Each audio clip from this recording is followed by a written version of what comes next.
And good morning, everyone. Good Monday morning. Welcome back. My name is Don K. Preston. I am the president of Preterist Research Institute of Ardmore, Oklahoma. This is what I call my morning musings. And you may be able to tell I am continuing to watch and to listen to Dr. William Lane Craig as he attempts to explain away the New Testament time statements about the imminence of Christ's coming in the first century. And this is his lesson number 7 on the doctrine of the last things.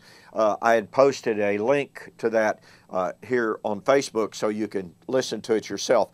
You know, one of the things that is absolutely remarkable to me about Dr. Craig is, number one, he says when he looks at the statements of imminence, of some standing here shall not taste of death until they see the Son of Man coming. Or when he examines Matthew 24:34, this generation shall by no means pass until all of these things shall be fulfilled. He argues, well, we don't really know the original context in which those things were said. He talks about contextual ambiguity, and because, says he, we do not know the original context of these at hand, this generation, some standing here, statements, we don't know what that means. We really don't know what this generation or some standing here actually meant.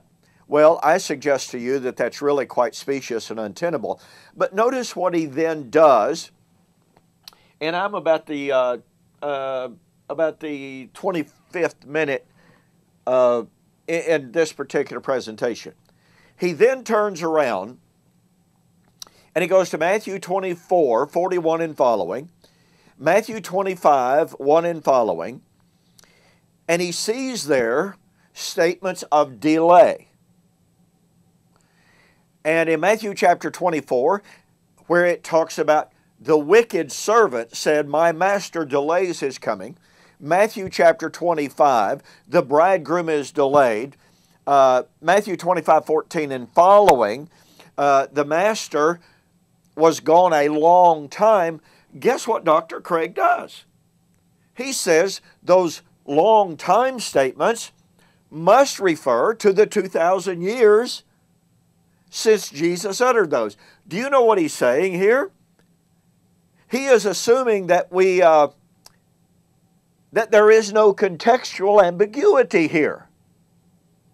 So, on the one hand, he says, well, you know, with the at-hand statements, we have contextual ambiguity. We don't really know the context in which those are stated. Oh, but wait. We've got some of these statements of delay. Oh, and that must mean 2,000 years and counting. Well, isn't that assuming that we know the context of those delay statements?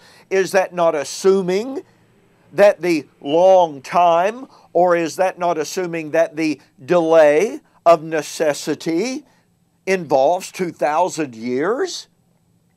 Where's the reason? Where's the logic? Where's the harmony here? On the one hand, you say, well, contextual ambiguity applies to statements of imminence, but contextual ambiguity does not apply to statements of protraction. Really? That's a totally inconsistent hermeneutic. Secondly, notice that in these so-called passages of delay, it was the wicked servant that said, my master delays. Now wait a minute.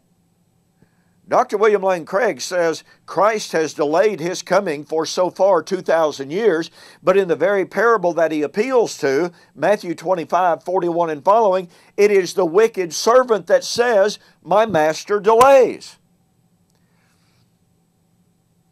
I don't think Dr. Craig wants to be put in that position.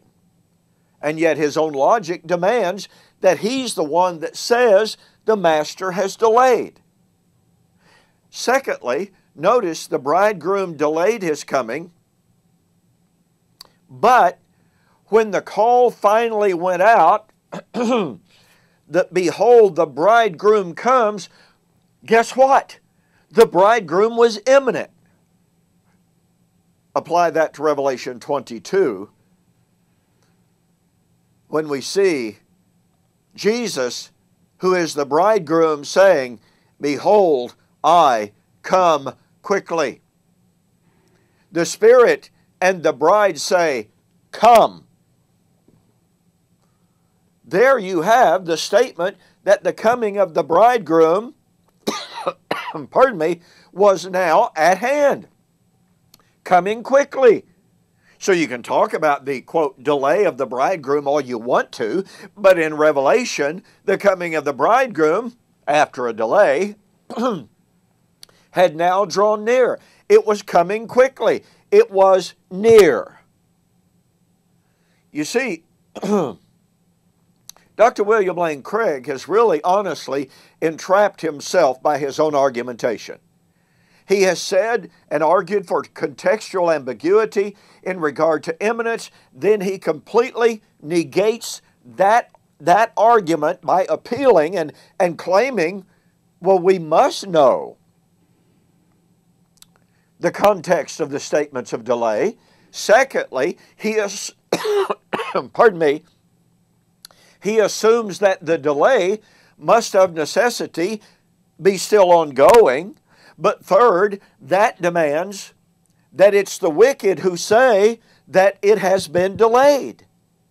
And fourth, it overlooks the fact that although there was a delay of the coming of the bridegroom, that the cry, "Behold, the bridegroom comes," it would only be made when the bridegroom was truly imminent, and Revelation says the coming of the bridegroom was at hand. Dr. William Lane Craig's attempt to negate the time statements of the New Testament are completely uncalled for.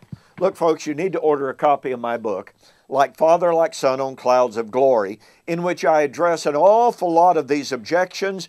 I demonstrate biblically, exegetically, there is no contextual ambiguity in these time statements. That is simply a ruse. It is a desperate measure to avoid the genuine objective imminence of the coming of the Lord in the first century.